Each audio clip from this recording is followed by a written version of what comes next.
Estamos aqui em mais um dos meus vídeos diários de programação, em que todos os dias eu mostro algum detalhe, geralmente em JavaScript, de programação, alguma instrução, alguma técnica. Algo bem simples para você ter todos os dias como praticar programação. Hoje nós vamos ver um uso de variáveis com valores booleanos para fazer o controle de uma situação, para definir quando você deve sair de um loop usando a variável booleana. Vamos ver o que eu quero dizer com isso. Observe, a ideia é você repetir o que eu estou fazendo aqui. About, blank. Serve para trazer uma página vazia no meu navegador, no caso Chrome.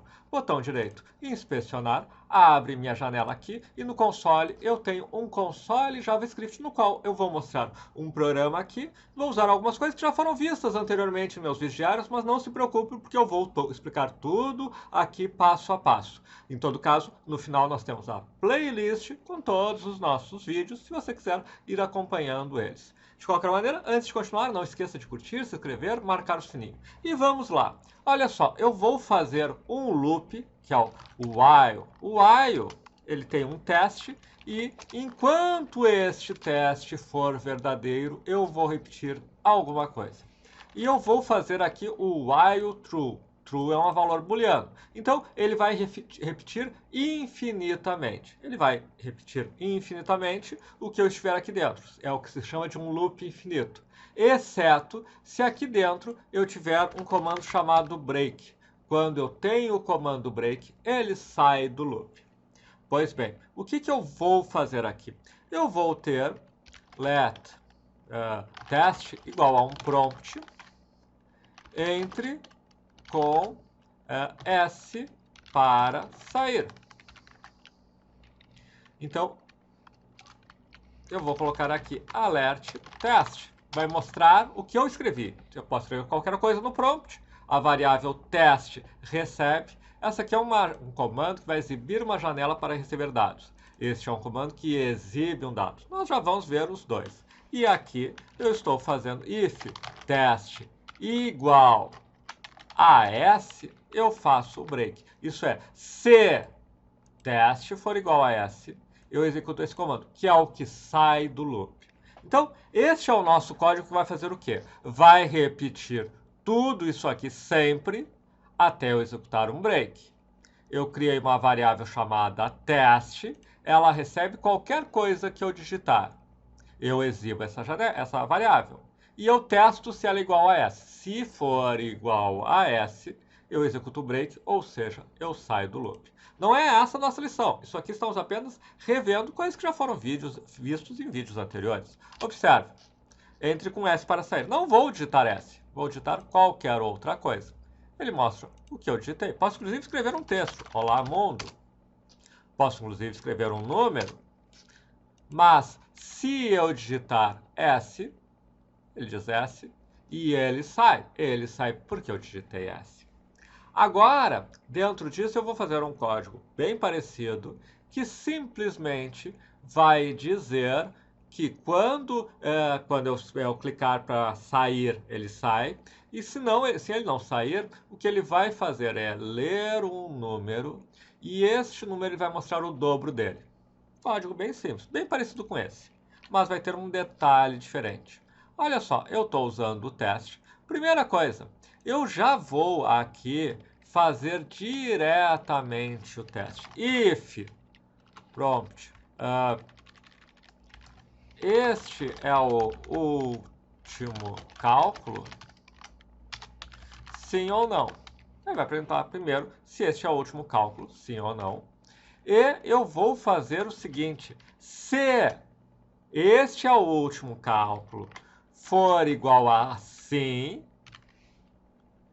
eu vou fazer o break. Então, se o que aqui eu só juntei, eu poderia ter feito a variável e depois testar a variável. Eu estou apenas testando tudo junto. Se este é o último cálculo for sim, eu saio com o break. Ok. Aí eu tenho aqui, eu vou ter uma outra, eu vou criar uma variável let entrada igual a prompt entre com um número. Ok? Depois eu vou fazer um alert entrada vezes 2, certo? Então, aqui eu estou fazendo um código em que eu vejo se é o último cálculo. Se eu digitar sim, S, ele vai dizer, bom, o retorno desse prompt é igual a S, ele dá o break, ele sai. Se ele não sair, a minha função recebe um número e mostra o dobro dele. Então vamos lá. Este é o último cálculo? Não. Entre com o número 10, exibe 20. Este é o último cálculo? Não. Entre com o número 2, exibe 4. Este é o último cálculo? Sim. Ok.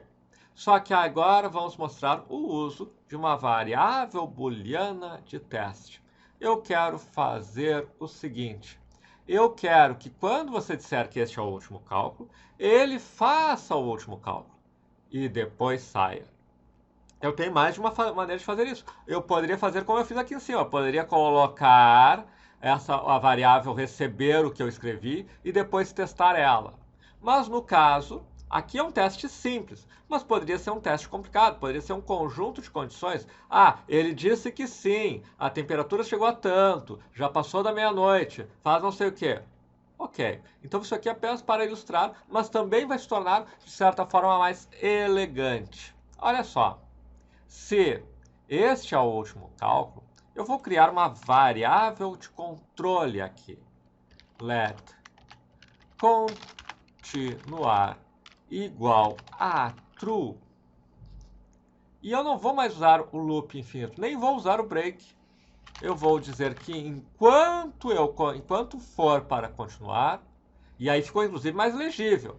Ah, não é um loop infinito, ele já está olhando aqui nessa linha de código e ele já sabe que não deve ser um loop infinito. Quer dizer, no outro caso, ele talvez tenha um break.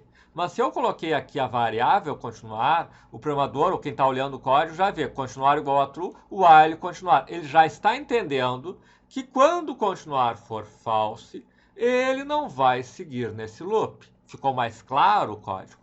E aqui, eu tenho a minha condição. Este é o último cálculo? Sim. Se é o último cálculo, não é mais para continuar. Continuar é falso. E observe o que aconteceu com essas pequenas mudanças. Este é o último cálculo? Não. Então vamos fazê-lo. 10, 20. Este é o último cálculo? Não. 3, 6. Este é o último cálculo? Sim. Este é o último cálculo. Vamos fazê-lo? 5, 10 e saiu. Então, o que acontece? Eu posso, e isso é um uso muito comum, muito básico, mas muito comum, de ter uma variável booleana que serve, por exemplo, para controlar um loop. Então, essa variável, por hipótese, enquanto ela é verdadeira, eu sigo no loop. Quando eu quero que aquele seja o último ciclo do loop, eu seto a variável para falso. Veja, se eu colocar break aqui, ele sai imediatamente do loop. Eu poderia, na última linha do loop, colocar um teste qualquer, dependendo das condições, e usar o break. Mas assim fica mais legível o que eu estou querendo. Eu tenho uma variável, continuar igual a true. Eu tenho um loop enquanto continuar for true. Então eu já sei que quando for para sair do loop, eu vou dizer que continuar é falso. Eu também sei, a não ser que haja um break, eu sei que eu vou ir do início ao fim do loop. E que em determinado momento, por exemplo, quando eu seleciono aqui continuar igual a falso, eu já sei, ok, agora esta vai ser a última execução do loop. E ele faz tudo isso e sai. Isso pode ser usado também para N situações. Vamos só mostrar um outro exemplo aqui. Eu posso ter uma variável, não precisa ser usada só para um loop, é para qualquer sinalização que eu quero fazer para, em determinado momento, exibir alguma coisa no futuro do código. Por exemplo, let alerta passou, vamos dizer que seja a nota alerta passou igual a false.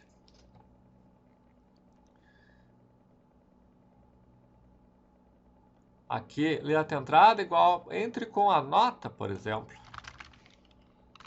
E aí eu posso simplesmente dizer o seguinte: if entrada ou nota, vamos colocar nota, entre com a nota. E aqui vamos dizer, vou colocar o comentário, se qualquer nota for, vamos ser rodou, vamos ser alerta rodou. Se qualquer nota for abaixo de 5, rodou. Let nota igual a prompt, entre com a nota. If nota menor que 5, alerta rodou igual a true. Então, o que eu estou fazendo? Esse aqui não vai ser usado para o loop. Esse outro código booleano vai ser usado para fazer um alerta de que rodou. Por exemplo, depois do loop. Depois de tudo isso, loop, eu posso dizer if alerta rodou, alerte, o aluno rodou. Então, significa o seguinte, eu tenho duas variáveis booleanas. Uma variável eu uso para controlar o meu loop. Se em algum momento eu digo, ok, terminou, esse é o último cálculo, ou esta é a última nota, esta é a última nota, esta é a última nota, sim ou não? Se sim, ok, então vamos entrar com a última nota. Vamos entrar com a nota, e se alguma das notas, se alguma delas for menor que 5, depois de rodar tudo, depois de terminar, ele vai avisar que rodou. Se eu colocasse um alert aqui, ele ainda estaria inserindo notas e já veio o alerta. Não, eu vou colocar o alerta depois, eu só assinalo, eu marco, é um flag que se chama, uma bandeira, dizendo, olha, é para avisar que rodou. Olha, é para agora encerrar o loop. Essas são as duas variáveis booleanas de controle que nós temos. E aí, quando eu rodo, o que eu tenho? Esta é sua última nota? Não. Quanto é? 7. Esta é sua última nota? Não. Quanto é? 3. Esta é sua última nota? Sim. Quanto é? 8. O aluno rodou, porque uma das notas foi abaixo de 5, e aí o flag, a bandeira, a variável booleana de alerta rodou, se tornou verdadeira. Logo depois de sair todo o loop, ele testou se a variável alerta rodou foi marcada, foi setada como verdadeira. Se foi, ou seja, se uma das notas foi menor que 5, ele exibe o alerta. Então estamos vendo aqui um código um pouco mais complexo, onde nós usamos duas variáveis de controle. É interessante você praticar. Pode ser num loop, pode ser num teste, pode ser um programa que você já tenha feito antes. Você diz, agora eu vou fazer o seguinte, eu vou colocar uma variável de controle aqui, que vai ser setada, por exemplo, para falso. Quando vamos ser tal coisa, eu troco ela para verdadeiro. E no final, depois de fazer tudo, eu vou testar ela. Esse é o princípio básico do uso de uma variável de controle, muitas vezes booleana, que você usa para executar uma ação futura, uma outra parte do código, em função de algo que foi marcado, ou para assinalar, por exemplo, a saída de um ciclo de loop. Espero que tenham gostado, é um exemplo de um conceito bem básico, mas é importante vocês praticarem para também assimilarem e começarem a usar nos seus códigos. Ficamos por aqui, se gostaram não se esqueçam de curtir, se inscrever, marcar o sininho. Se tem interesse em aprender mais, porque isso aqui é o básico do básico, mas se você quer entrar no mercado de programação, nós temos, além de nossos vídeos diários, conteúdos, pacotes de cursos a valores extremamente acessíveis, às vezes valores como R$30, por exemplo, e formações de até 1 ano, com foco de preparar você para entrar no mercado de trabalho. Tudo isso está nas descrições aqui abaixo e ao final, como eu comentei, nossa playlist de vídeos diários de programação.